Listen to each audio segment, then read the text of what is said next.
Another thing I noticed, wherever you put your market is where your trade caravans come. Now my trade caravans start out here. I have no idea why. Maybe it's because, you know, they come down the river or whatever. They travel and they stop wherever my market is. When you're trading with them,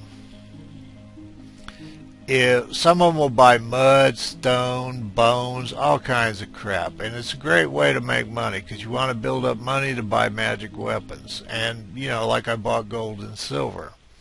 The thing is, when you go to inventory, this says I have 16 bones. This says I have 10 stone. Now, I may or may not have any of that in the stockpile. So if I sell that to him, your people have to carry all that to him. So if you got 6 people and you sell him 100 mud, and some of it's up here, your 6 guys have got to carry that mud, any mud here, any mud over here. You get my point. So you've just assigned your 6 workers or your 8 workers a hell of a lot of work carrying every piece of mud to him one at a time. Because I originally had my market down here. Now by having it here, it's close to my raw material stockpile when this is on. All this crap was in here. So my theory was, if they have picked up everything or most everything and I sell it to him, they can go boom, boom, boom, boom, boom, boom, like that. So that's the thing on market placement. I also make some luxury items. You can make a good business in feathered hats. So it's a little far away from that, but I'm not selling him 200 feathered hats. So, but just be aware, whatever you sell him, they have to carry to the market for him. Because you'll trade with him and he won't go away. And it's like, well, I'm done. What the hell? They're carrying everything you sold him to him before he leaves. So you don't, if you don't have very many people, you don't want them to spend 20 minutes carrying piddly shit that's not worth very much money. So that's caravan, inventory, build up on armor and weapons, happiness, controlling your stock, your stockpiles, so you control where they go. There's a couple of things. His username is Eddie BU2. So anyway, Eddie sent me a couple of hints. He's played the games before, and it was a real help to me. One of them, and there's some oddball stuff here. All your stuff for your workshops is in utilities. Also, ladders are in utilities. Traps are in utilities. Walls has roofs in it. And if you go, let's get off of that, go to walls, it also have wood blocks that, like, to maybe fill a hole or whatever. And it has the wooden spiked wall. Doors are furniture. So if you go to doors, you have furniture. Another thing that Wiki mentioned, and you know, you can find it in Wiki or in, I think, some early playthroughs maybe, but log walls supposedly decay in about 2 to 3 days or 2 days. So you need, to me it was worth waiting until I could build wooden walls. And you'll notice that I've functioned to this point in the game with a lot of stuff unwalled. Supposedly everything works better with walls and a roof, but maybe that's not a priority. You have to decide that. I don't know. It takes a while to do all the stuff to wall in everything. It's how you want to play the game. Okay, what I started to do there was what Eddie said is, if you looked at the mineshaft, it's 2 torches, wood, and iron. Now, down in here, we just happen to have mine shafts. Okay, what this thing does is you put it on a 2x2 piece of ore. Let me go ahead and get one here.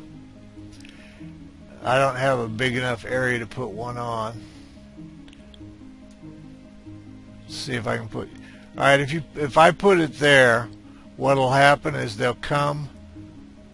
Oops, what did I do wrong? Oh, I know what I did wrong. Okay, they'll come build that right there. They work on coal, iron, and copper. I'm going to get rid of this one because I'm probably going to dig that. Now here I got lucky. There's a big flat area of iron. This thing produces 1 iron. According to Wiki, it produces 1 iron every 16 minutes. Now that doesn't sound like much, but by the time you have 8, that's basically, say 1 iron every 2 minutes, or you can figure it out as, I don't know when it occurs.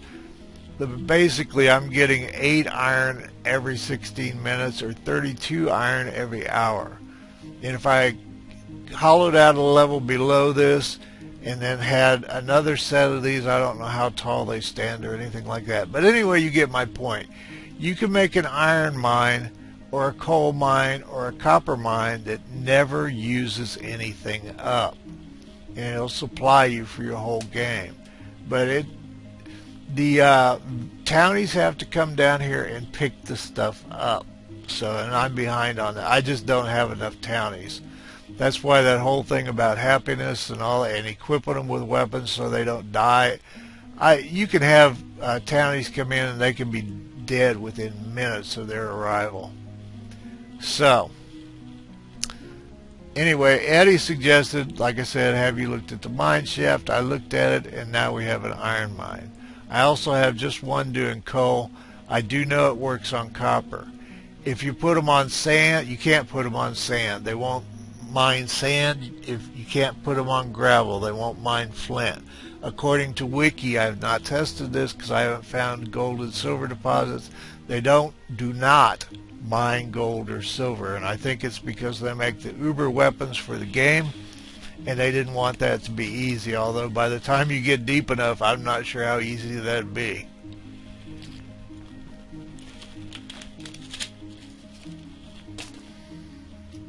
If you've watched my intro to this Towns 2, you'll see I was on level -6. I'm still here, and it's been quite a few. I've got quite a few videos to release to the public on YouTube already. So we're kind of, like I said, we're forward in time from anything else that's posted right now, even like the first 7 videos. But all this was just monstered out down here. You can look at the videos and see all this. And there are videos, or will be videos, of how I got this far. But this is as far as I've gotten, is -6, and I'm getting ready to go down from here. At one time, I was forced to build a wall here. I think it's in the intro. Now, another thing Eddie sent to me mentioned you can put a door here and lock it, and it will keep your people. Remember I mentioned on editing your stockpiles to keep them out of here, that you can edit out some of this stuff they collect, like the gels, the goblinite armor. All this is under ITE stockpile. So if you go to stockpile ITE, that's what that is. But you can disable that stockpile and they'll stop gathering. It's used for armor and weapons. But anyway, at one point I just built a wall to keep everybody out of this area, to keep them from dying. It also, of course, worked on the heroes. Eddie mentioned that he had done that, or not a wall specifically, but had made a door. Let's see. Doors are furniture. I've been with the kid all evening. We went out and had dinner, and I'm not, my head's not in the game yet. Okay, if we put a door here, hopefully somebody will come and make that soon. Well, we should be able to go up. Let me go back on pause.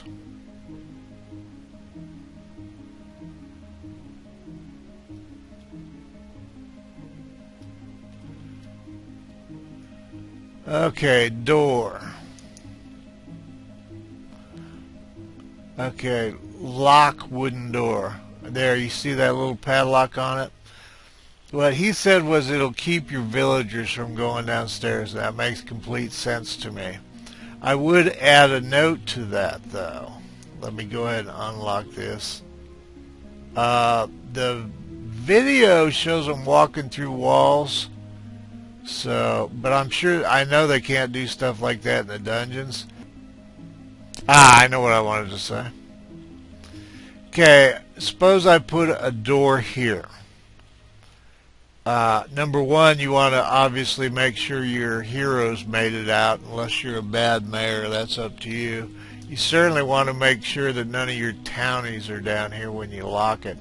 That's one thing. When I threw down the wooden block, I actually sat here and waited to make sure nobody got stuck down here.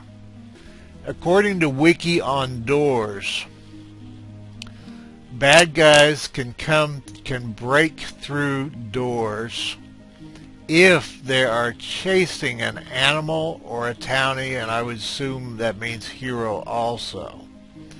So they can break through, and I don't know if it's set off at an angle or not. Everybody was able to go through this, has been able to go through it as a whole, so I assume they can break it there. And it could, if they're chasing somebody, according to Wiki, they can break down the door. But usually the problem is them wandering. And it didn't say anything about whether wandering and chasing, if they're different things or not. So I guess if I put a locked door in different places, I'll find out over time, but I don't know right now.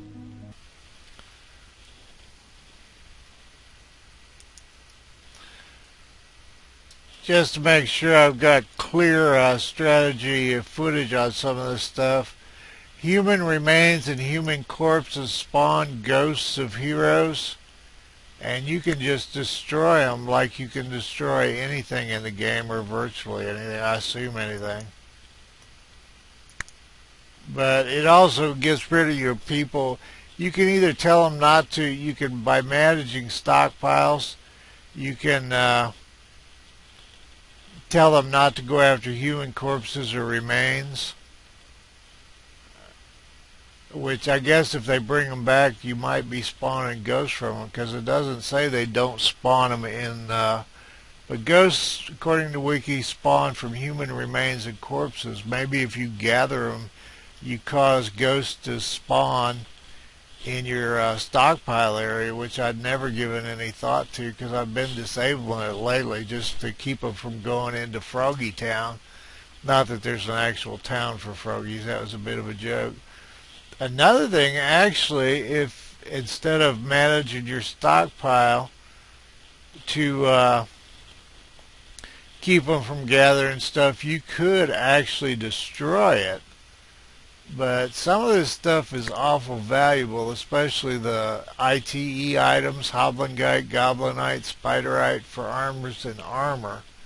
So I wouldn't specifically do that. I would just tell them on the managed stockpile not to gather it until the heroes cleared some of the area out. Some of this crap like stone spears, it's kind of not worth the effort of them to come down here and gather these. And I hadn't even, it's the forest for the trees. I hadn't even thought about that. A spiderite sword's worth getting. A wooden helmet is not.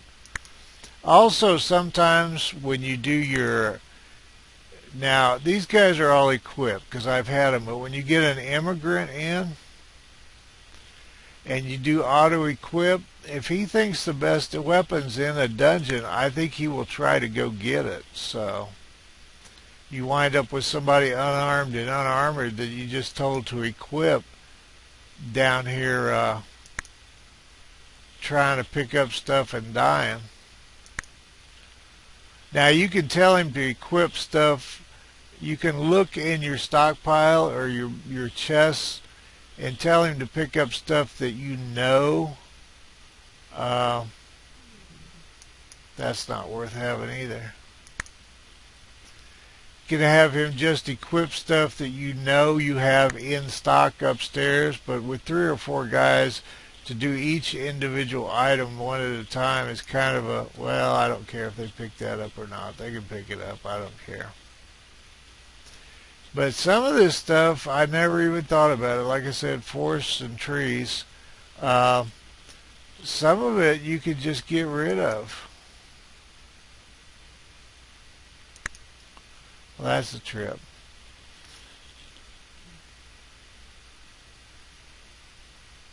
Those curved blades are marginal. They've got good damage, but they're really marginal compared to other weapons. But, you know, all that's your choice. I just noticed that in Eddie's comments he had mentioned, because I've said several times I can't get guards to go where I want them to. He mentioned building a room that's 4 guards down here. And what you have is a barracks room. I don't know if there's anything else. I notice with him on guard, he's just staying right there. So maybe the best thing to do would be to have the barracks so that the bad guys have to walk through it to get to the good guys. Well, I didn't want it there either, did I?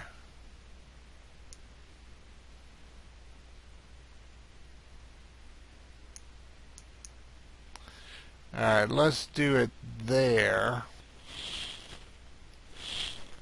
On the Ghost, evidently all you have to do is disable human remains. Alright, here they come into the guard room.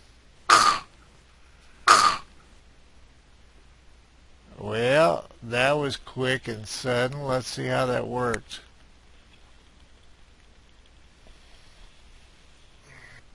$39.46 dies, $37.14 dies. That was evidently 2 hits and they're dead. Well, thank you, Eddie. You were exactly right about the guard room. I just had to, it was kind of dark where I was thinking about the guard room, and so once I pulled my head out of my ass, I figured it out. Well, I'm thinking that might be a fitting end to this strategy video. It's actually been the work of more minds than just mine.